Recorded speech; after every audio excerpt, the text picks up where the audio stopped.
हमको बुलाएंगे, ऐसा सीपी साहब ने हमारे को बोले हैं कि आपके कॉन्टैक्ट नंबर हमको दीजिए और हम जहाँ पे शादी के हॉल वगैरह कुछ है वहाँ आपके नंबर देंगे, वो लोग आपको खुद ही बुलाएंगे। ऐसी पॉजिटिव थिंकिंग हम मतलब पॉजिटिव विचार हमको सीपी साहब ने दिए। ये आपको लगता है कि ये सच में हो जाएगा? सीपी साहब बोलेंगे तो लोग आपको बुलाएंगे?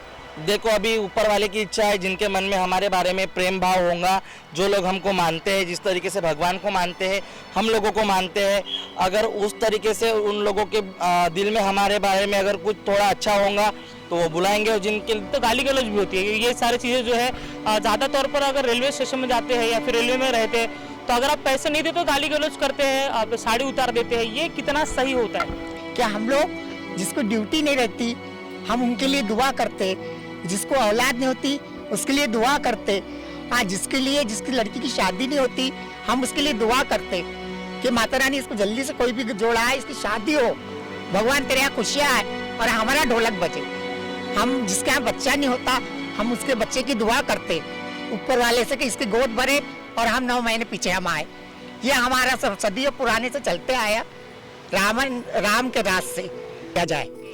वो दो बात अच्छी करेंगे तो वो खुद ही निकाल के देंगे। आप बदतमीज से बोलेंगे और वो दान भी दे रहा है तो ये गलत बात है। तो मेरा ये कहना है कि मेरे जजमान जीते रहे नागपुर शहर के, मेरे हर जजमान जीते रहे जो इतने हिजड़ों का पेट भरते, पर हिजड़ों ने भी अभी बीच में बहुत अति करने लगे थे, बार बार के आके लाल बत्ती पे मांगना, उधर करना। नागपुर के सीपी ने तृतीय पंथी के लिए कुछ नियम लगाए हैं। अगर तृतीय पंथी बिना बुलाए किसी शादी में या फिर किसी बारसे में जाते हैं और नेक मांगते हैं और नेक के लिए अगर वो जबरदस्ती करते हैं तो उनके ऊपर 144 की धारा लगेगी, ऐसा बाकायदा उन्होंने स्पष्ट कर दिया है। और जो सिग्नल पर लोगों से जबरदस्ती की नेक मांगी जाती है, पैसे मांगे जाते हैं, उसके खिलाफ भी सीपी ने आदेश निकाला है कि ऐसा आप नहीं कर सकते। अगर आपने ऐसा किया तो बाकायदा आपके ऊपर कार्रवाई की जाएगी। हमारे साथ तृतीय पंथी की पूरी टोली है, हमारे साथ उनके अध्यक्ष है रानी ढोड़े जी। आप सीपी से मिलने आए हैं आज और सीपी साहब ने चर्चा की है, क्या चर्चा हुई है? चर्चा में जो नियम उन्होंने बताया है कि जबरदस्ती जिस तरह से आप सिग्नल में लोगों से पैसे मांगते हैं, शादी में जाते नेक मांगते हैं, कई घटनाएं ऐसी हुई जहां पर मारापीटी भी सामने हुई, ऐसे दिखाई गया, तो इसको लेकर क्या चर्चा हुई है, क्या निष्कर्ष निकला? नमस्ते। सबसे पहले तो जो सिग्नल का विषय है, सिग्नल पे पंचशील चौक पे जो लेडीज मतलब मांगते हैं वो तो किन्नर समाज के नहीं है, वो लेडीज लोग हैं जो गारोडी लोग रहते हैं, दारू पी के मांगते हैं, एक पारदी लोग वो है, और बाकी भी सिग्नल पे कुछ किन्नर लोग थे, वो तो हमारे समाज और हमारे बिरादरी के नहीं थे। अभी वो भी जैसा कानून मालूम पड़ा है तो उन लोग भी अपना बोरा बिस्तर लेके कहाँ गए वो हमको कुछ भी मालूम नहीं उनके बारे में। और रही शादी की बात तो बिन बुलाए मेहमान, अब प्यासे को पानी लगेगा तो कुआं पैसे के पास नहीं जाएगा, पैसे को कुएं के पास जाना पड़ता है। तो उस तरीके से अभी हमारे पेट की जो भूख है उस तरीके से अभी हमको जो बुलाएंगे हम वहाँ जाएंगे और जो मान सम्मान होएगा हम एक्सेप्ट करेंगे।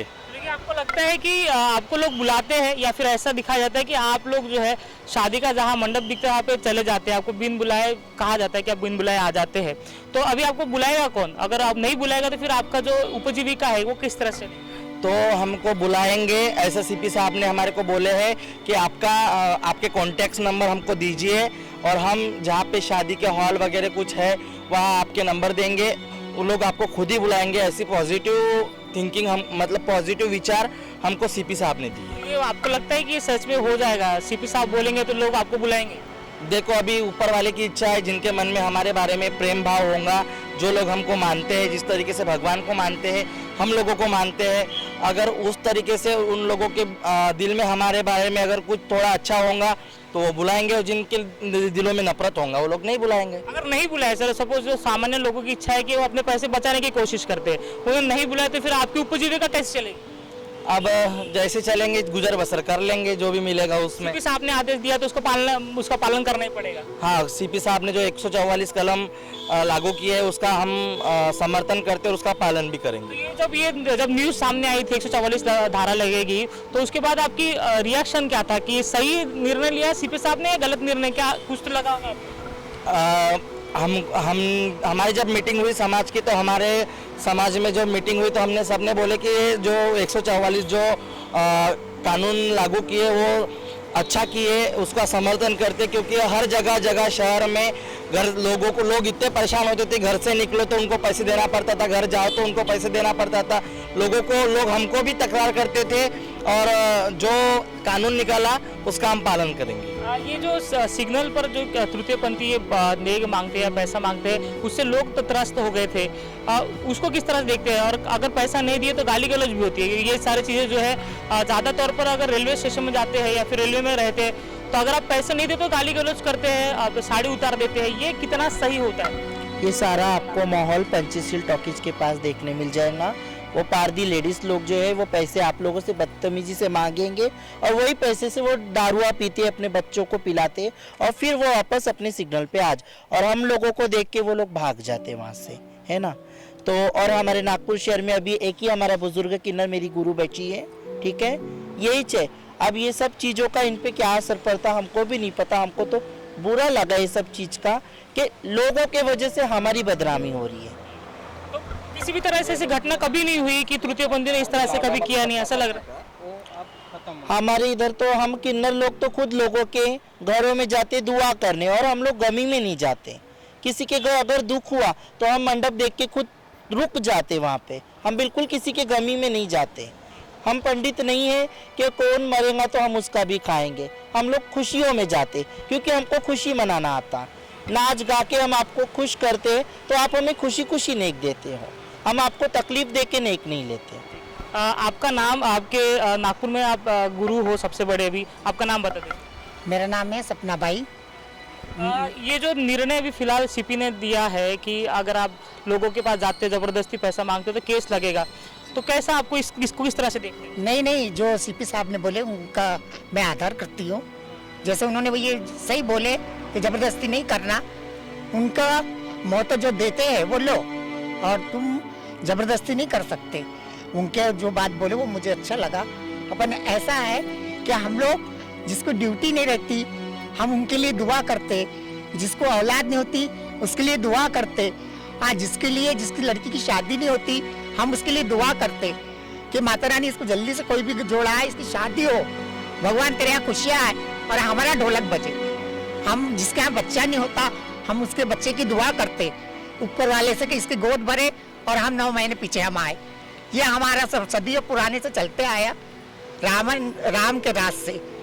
तो बस मेरी आज्ञा ये थी कि अब ये साहब लोग बोल रहे हैं बंद करने का तो हम बंद भी कर देंगे। क्या निराशा हुई इनके आदेश से? निराशा हुई?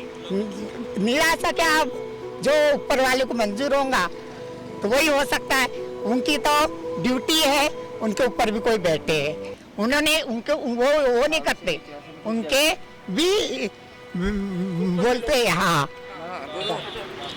बैठ जाइए मैं आपके साथ।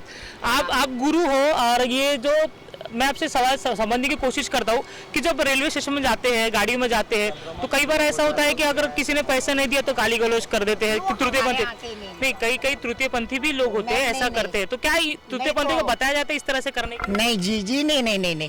जो जैसा यजमान है मोहब्बत से देता है, उसको नहीं भी दे तो मेरा ये मतलब है कि उसको आशीर्वाद दिया जाए। वो दो बात अच्छी करेंगे तो वो खुद ही निकाल के देंगे। आप बदतमीजी से बोलेंगे और वो दान भी दे रहा है तो ये गलत बात है। तो मेरा ये कहना है कि मेरे यजमान जीते रहे नागपुर शहर के, मेरे हर यजमान जीते रहे जो इतने हिजड़ों का पेट भरते। पर हिजड़ों ने भी अभी बीच में बहुत अति करने लगे थे, बार के आके लाल बत्ती पे मांगना, उधर करना, इधर करना, उधर करना। तो ये उन्होंने जो बोले समझावा के लिए कि केस कोई भी चले जाता है, कोई भी बोल देता है, तो उनके पास भी कंप्लेंट आई है। जब भी उन्होंने ऑब्जेक्शन उठाए है, उन्होंने अपने तरफ से नहीं उठाए, उनके ऊपर भी कोई है, वो जीते रहे साहब ने जैसा बोले। बस हमारा इतने कहना है और उसके आगे में आखिरी सवाल कि अभी जो तृतीयपंथी है वो कई अच्छे जगह पर पहुंच गए, कोई वकील बन गया है, कोई पुलिस बनते जा रहा है, कोई अच्छे काम में जा रहा है। तो अभी नेक मांगने जो पढ़े लिखे नहीं है वो ठीक है, अब जो तृतीयपंथी है जिन्हें आप पढ़ा भी सकते हो, आप गुरु हो, तो इस तरह से आप क्या काम करते हो? अगर कोई आपके यहाँ आता है तृतीयपंथी तो उनको आप पढ़ाने के लिए कुछ काम कर रहे हो या फिर उन्हें इसी तरह से नेक मांगने के लिए आप भेज देते हो? नहीं, जिसकी मर्जी होती है।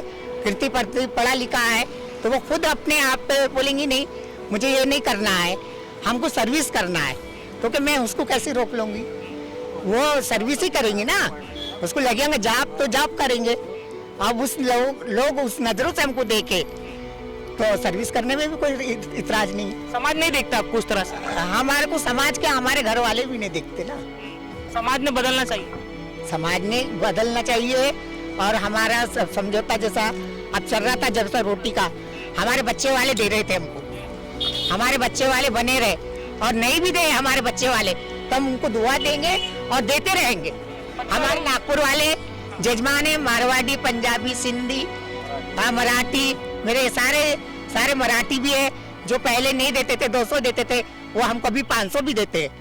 अपन ये भी जो बीच में ये आ गए थे कहीं से, और उन्होंने जो धांधलीबाजी करे तो हमारे पे आया। वो गलत लोग थे, वो गलत लोग थे। हाँ, अब ऐसा नहीं, नहीं।